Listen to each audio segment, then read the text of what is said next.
and you can measure it yourself. So let's go here to a top view, control space, and you can always just measure it like that. Snapping comes on and snaps right together. So just over 6 meters. You can also look at the dimensions tool, which is really nice, and it's exactly 6.5 meters. So that works really well.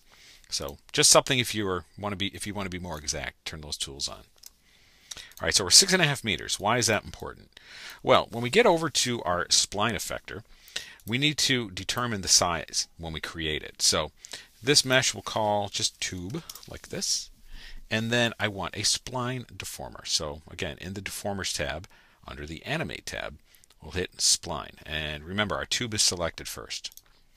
When that pops up, you get a little dialog here. Create a spline. We have the number of points we're going to use in the spline, and then the length. Well, the length is 6.5 meters, 6.5. Okay, and I built it down to Z. You can see the X right back there. So just in case you weren't sure, look at your legend here. My object is going this way. You can see the blue handle right there. You can see the icon representing Z right there. So we want it down to Z, 6.5. And for the number, let's just choose 6. It's kind of a lot, but might be okay.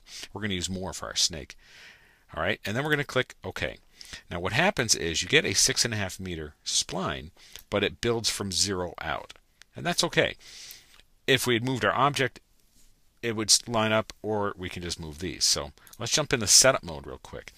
Now setup mode allows you to go and make changes to these splines, as well as our points when we get down here to our joint system. And it allows us to make these changes without affecting the object. Essentially turns off the setup, turns off the effect while you're in setup mode. So I can just take all these locators like this, press my command W to move it down like that, and then deselect and turn off our setup. Shift A will bring it to view, and this is now added to the tube. You see the locators. Now the locators are just reference points we're going to pull around. But notice from the tube there's a little plus mark. Open that up. There's a spline effector in there. Go to our deformation tab, and there is the spline added there. Well, what can we do with this? Fun stuff. That's what we can do. So I'm going to select this last one here, press my W command for transform, and look what happens. We can literally just come in here and adjust this as we want. See where I'm going? Okay, so fun stuff. Well, what happens if we take our tube itself and move that? So let's just do that. Huzzah, as Mr. Brad says.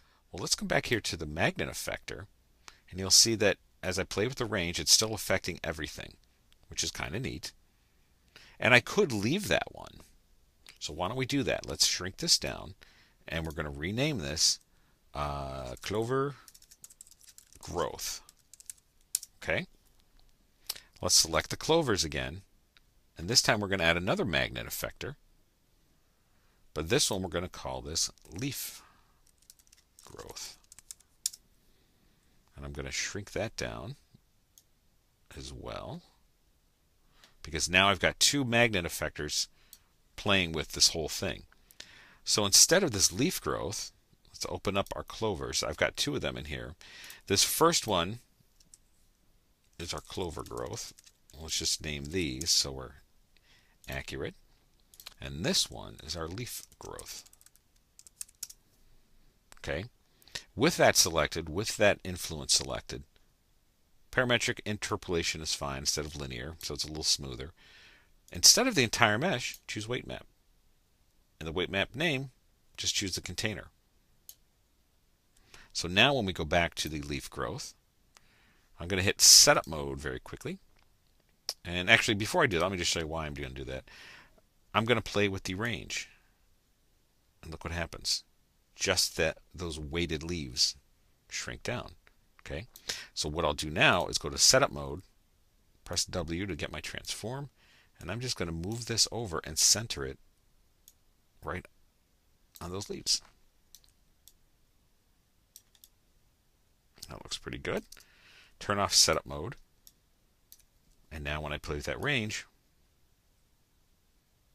just those are growing and shrinking, and then of course you can do it very easily to the others. What we want to do is look at each hierarchy. Now we had set up a hierarchy down the arm, and then down this arm, and then down this leg, and then down this leg, right? Well, each one of those, I want to be able to grab the foot, move it, grab the foot, move it, grab each of the hands and move it, and have everything follow, just the way you saw with the pose tool.